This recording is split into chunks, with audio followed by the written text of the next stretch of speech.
Coming up on this week's show, we're off to the Mallow Home and Garden exhibition, where we'll be meeting with gardening expert Peter Dowdall to learn some tips.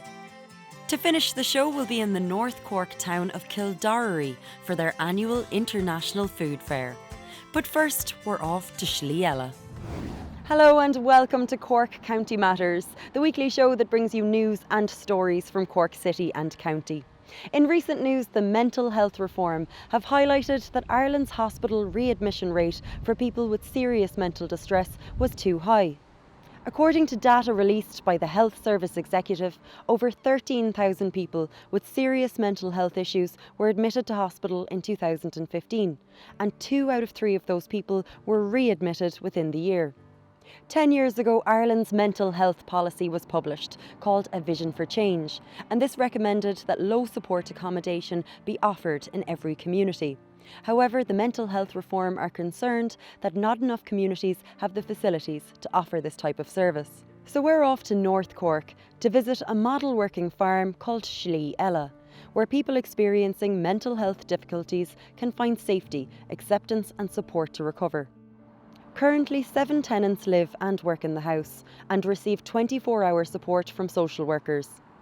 We're about to meet with Joan Hamilton, who set up Slí Eile, to find out more. So Slí Eile is another way. It's another way for people who have found themselves just stuck in the revolving door of the psychiatric system, admission to hospital, discharge, further breakdowns and readmission then. The motivation or the inspiration for setting up Slí Eile comes out of the experience of our own family, and our youngest daughter Geraldine had a breakdown when she was 16. So she was admitted to hospital for several months and then discharged back to us, her family. She got drug treatment, but the cause of her breakdown was never resolved, and it was just a matter of time before she had a further breakdown. And over the next 12, 14 years, it was repeated into hospital, discharge, into hospital, discharge. And each time she went in, she seemed to lose a little bit more of herself, really, lose all sense of who she was. It was soul-destroying for the family to watch that, and I can't imagine what it was like for her. I just felt there had to be another way, and that led to the setting up of Slí Eile. It was always the idea to set up a community farm. Based on other models, myself, I had volunteered for a few weeks with Hopewell Farm in the States, and it's inspirational. It was just wonderful.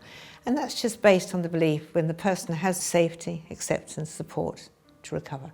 There's a lot of structured activities, and that we respond to our environment. And in this supportive environment, where people gradually regain a sense of who they are and the confidence really to move on. I gave the Slí Eile because I was having problems concentrating at home, and felt a bit cooped up. So I said I'd come away here and see what happened. My social skills are probably improving a bit, and patience and perseverance and a good sense of humour goes a long way.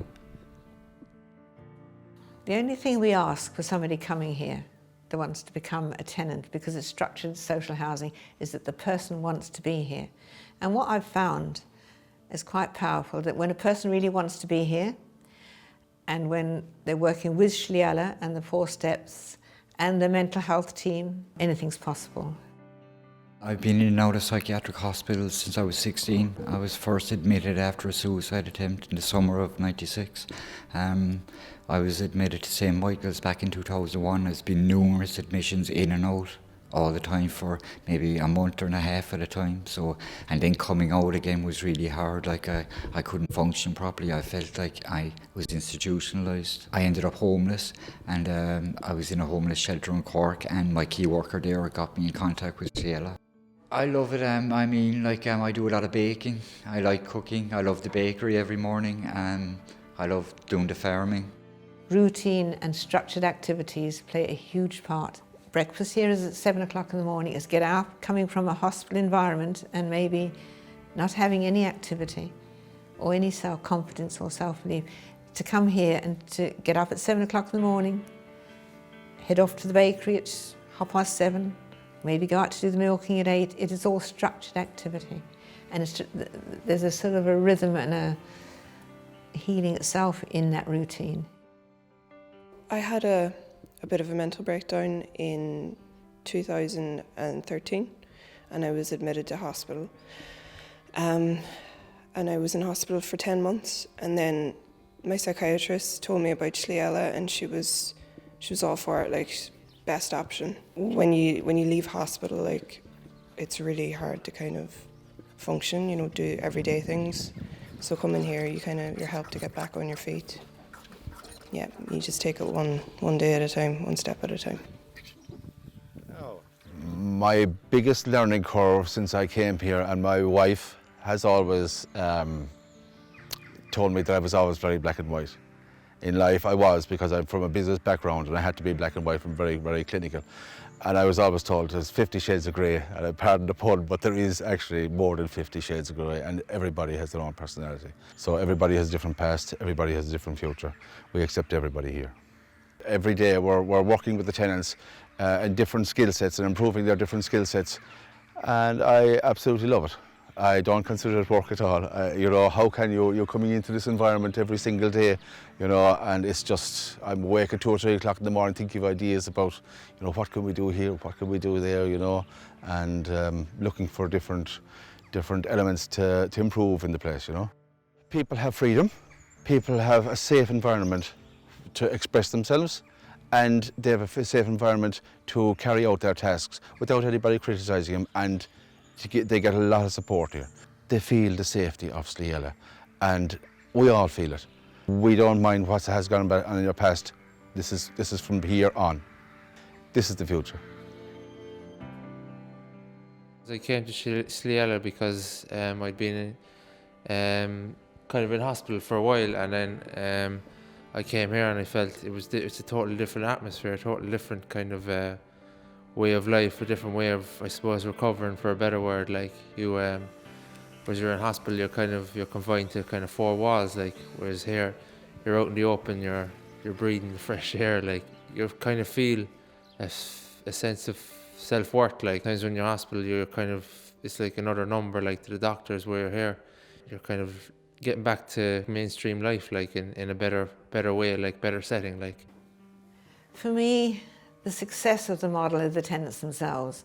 Initially, when we started out, it was a social model, it was something quite new, and I could understand reservations by the traditional services.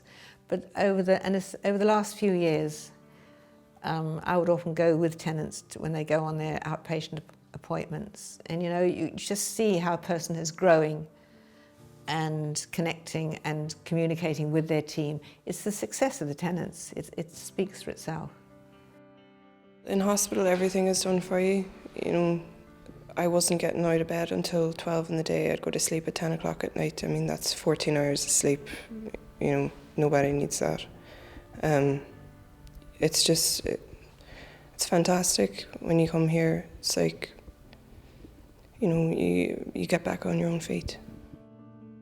We have no time limit here. Someone moves to the farm, they start on step 1, and really it's down to them when they're ready for step 2. And the steps loosely are based around a person taking more and more responsibility and accepting responsibility for everyday decisions. So good decisions, good outcomes; poor decisions, not so good outcomes. It sounds incredibly simple, but it's quite challenging. By the 3rd step, a person is identifying where their long-term goal. And the 3rd step will involve either getting back into the education system or voluntary work, but involved with something outside of Slí Eile. And by step 4, then a person is ready to move on, or in some cases might want to, as our daughter Geraldine has said, she wants to stay on and train to be a support worker. So we're thinking about a 5th step now, where a person can do that, but we've got to work out the finances of that.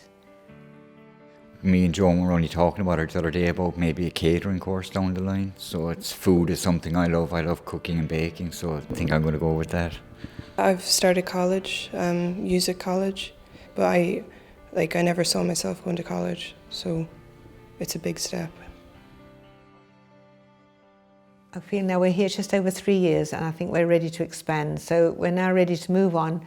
We'd hope to put up some log cabins and increase the community, say 15 to 20 people. And But to do that, you've got to have enough structured activity. It's a chicken and egg, really. That's what we're working on. So we're starting to develop the dairy and the horticultural side of it. And we've started now on a Saturday. We have a Saturday market from 10 until 1. That all brings in a small amount of income. But also, the shop in particular is brilliant at the interaction with the wider community.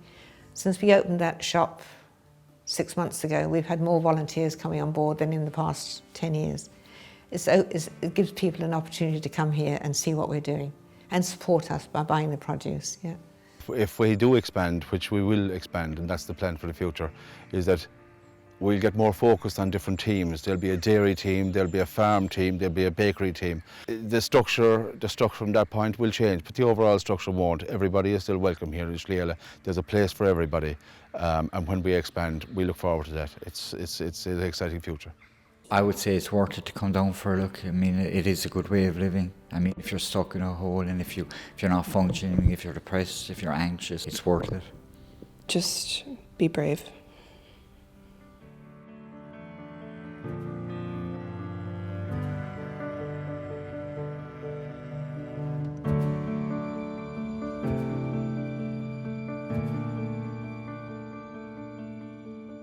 More information can be found about Slí Eile on their website, and the address is listed below. Also, their Harvest Festival takes place on July 24th, so get down there and support them if you can. We're off to a quick break now, but we'll be right back with a visit to the Mallow Home and Garden Show, as well as the Kildare International Food Fair.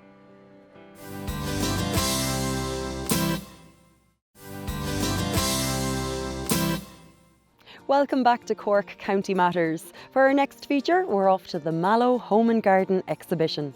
In its 17th year, the festival has become an annual highlight for the entire family and attracts over 50,000 visitors from all over Ireland. In this feature, we'll be meeting with gardening expert and TV personality Peter Dowdall, and we'll also be learning about falconry. But first, we're going to meet with event coordinator and MC Colin McGrath to find out more about the weekend. Well, it's the festival, I suppose, that's survived the recession, really, is the big thing about the Mallow Home and Garden Festival. It's running since 1999. It's an independent sort of production. It's one of the only ones in the country that's not sponsored by a main sponsor. It's a collaboration of local businesses, organisations, local enterprise officer involved as well, and they all come together at this time every year to show off what the area has to offer. One of the big attractions of the Mallow Flower Show, as it's known locally, is the calibre of the experts. Well-known gardener Peter Dowdall is here all weekend. He'll also do a guided tour of our 25 landscape gardens, and actually it's a competition. Peter Dowdall had just returned from the world-famous Chelsea Garden Show to be part of the judging panel for Best Garden. We caught up with him to find out more, but first we had to ask how he got into gardening in the first place. I'm one of these rare breeds, I suppose, in that when I was 2 or 3, like many 2 or 3-year-olds, like nearly all 2 or 3-year-olds, I developed a love for gardening at my mum's knee, if you know what I mean. But where I became rare was that developed as I got older. Most people lose it, but with me, I got the love, the passion that I have for gardening. It just developed every year, and I still love it. I still love it to this day. It's an addiction, and what an addiction it is, because I mean, gardening is great. On so many levels. There's great therapy to be had by working in the garden. I've always felt there's great therapy to be had by working in the garden, but now, thankfully, it's getting a lot of publicity, if that's the right word, for gardening and what it can do for mental health. And obviously there's a lot of talk about mental health currently, thankfully. And I'd love to see gardening as possibly one of the tools in targeting a lot of mental health issues, because you're connecting to the universe. You're connecting, you want to call it God, you want to call it the universe, call it nature, call it what you will. But when you're working with the earth, there is something, without getting too deep into it, there is something spiritual about working with the earth, certainly. And I've often gone out for half an hour. I'll be back in half an hour out into the garden to be still out there literally 5 or 6 hours later. And it does not feel like it, yeah. So it is an addiction. But what I do feel strongly about is that gardens are here for us to enjoy, certainly, but they're home to wildlife. They're home to myriad beneficial wildlife. And if I can just get the message across to a few people each day that to try and stop using chemicals in the garden, because the garden doesn't need these chemicals. Nature will do it all on its own. If you're planning a garden from scratch, or even if you're improving a new garden, remember a couple of things. Number one, less is more. What I mean by that, if you have an area that needs 10 or 12 plants, don't put in 10 or 12 different plants, that's chaos. Keep it simple, so less is more. That would be number one. Number two, look at things like texture in the garden. Texture can add a huge amount to the garden, and you'll see it here in the show gardens in Mallow. Things like grasses bring a certain texture when they're mixed with things that are shrubby and dense. Those textures work very well in the garden. And the third thing, of course, is colour. Colour is probably the first thing you notice about a garden, or don't notice about a garden. I would never ever advise anybody on what colours to put with what colours, because it should be individual, it's personal. But I would say be aware of it, and again go back to less is more. For example, Darren Drummond's garden, which won first prize. It's a garden you could imagine in your own home very easily. It was a small, awkward space that he was given, because the thing here in Mallow, and most garden shows you, the spaces aren't all the same. And he managed to design a garden that really shows how to maximise and get the best out of that space. Very good planting, good attention to detail in the planting, which we were looking for. Something that people, the visitors, can see and maybe not want to bring the whole garden home, but get ideas for their own garden. Second was Larry Lynch, who built a beautiful nautically themed garden. Home from the Sea it's called. Again, his attention to detail was superb. Upcycling little broken terracotta pots. Instead of throwing them in the bin, they were used as water features. Old fishing nets draped over benches. Again, plant quality was good. Larry's very strong on plants, which is important. And for anybody who's looking at getting their garden landscaped, a lot of time planting is looked upon as an afterthought, and it shouldn't be. Try and work with somebody who knows what they're doing with plants. And Ballyseedy got the third prize award, and they built a lovely, lovely garden with kind of rolling lawns, but also excellent use of plants.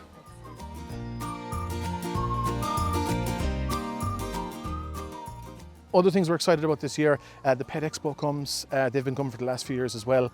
They bring trade people from all over the country, really. And there's lots on display. They do a dog show. There's dog agility and obedience classes. The lads from Kingdom Falconry are here. They bought some eagles and some other birds of prey. And if you're not so squeamish, the gang from the Reptile Zoo are here as well. And they've got a 14-foot boa constrictor, if you're up for that sort of stuff. The local enterprise office from North Cork brought all the Cork food producers together, and they're doing food demonstrations and samples as well. Some people who haven't been here before are surprised at the amount of stands and stalls and things there are to do, and are also surprised that we're able to keep the kids occupied as well, with magic shows and clowns and, with various kids rides too. So it's something for everybody. Based in Kerry, Kingdom Falconry offers flying and static displays of birds of prey. We caught up with owner Eric to find out how he got into falconry in the first place. Over 20 years ago, when I went to the college in Poland, that was a forestry college, and there was an after-hours falconry club with a few guys with a big passion for the birds of prey, so that's the time I began. And I live in Ireland for 11 years now, and first, for a long time that was my hobby only. 6 years ago I became a professional falconer, doing a bird control and the displays. So I thought it would be nice to show something like that to the public. It's a great entertainment and attraction, for the tourists and kids around. So during the summer we are doing the displays, but in the winter time I'm doing what I like the most. It's a hunt with birds of prey. We hunt mainly snipes, which are really a challenge for any trained bird of prey, and we have only a couple of well-trained falcons in the world who are able to catch a few snipes, So my birds are very good in that. There you go.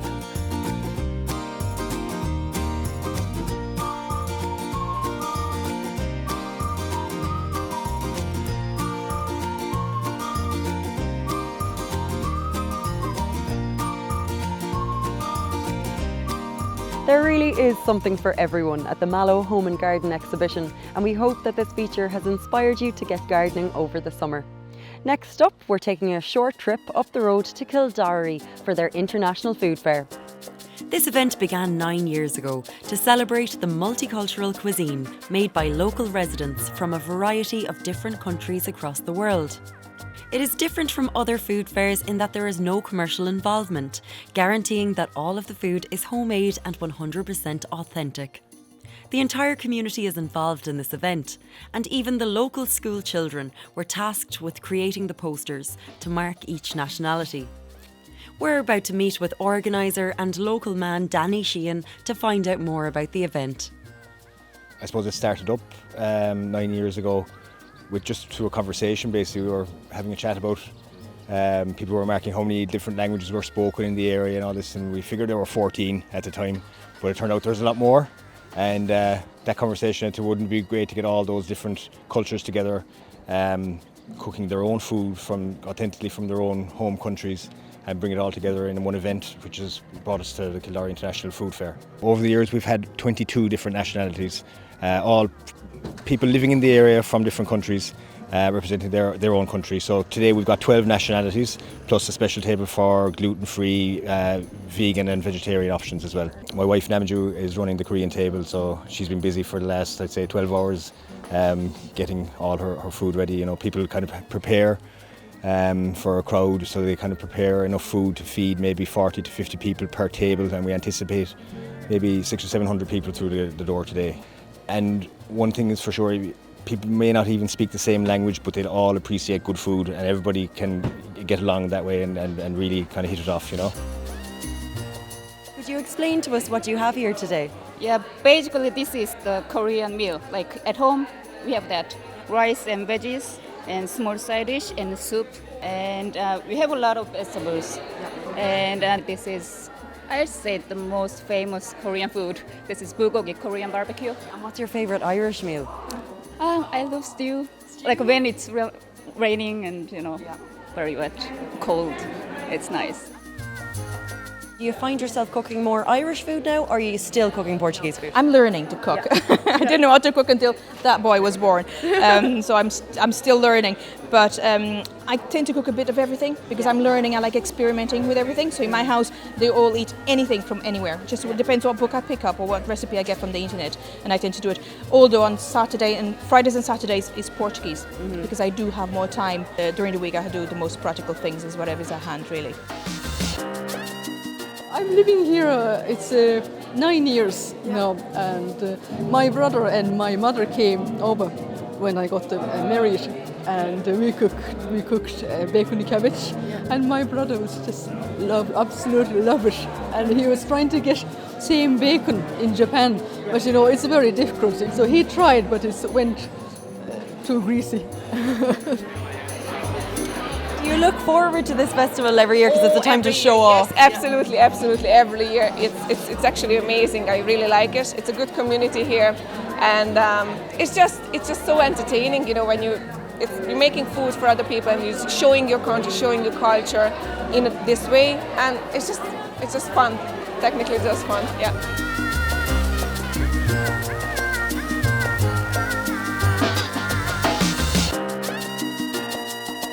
You've been involved since the very beginning. How have you seen a change over the years?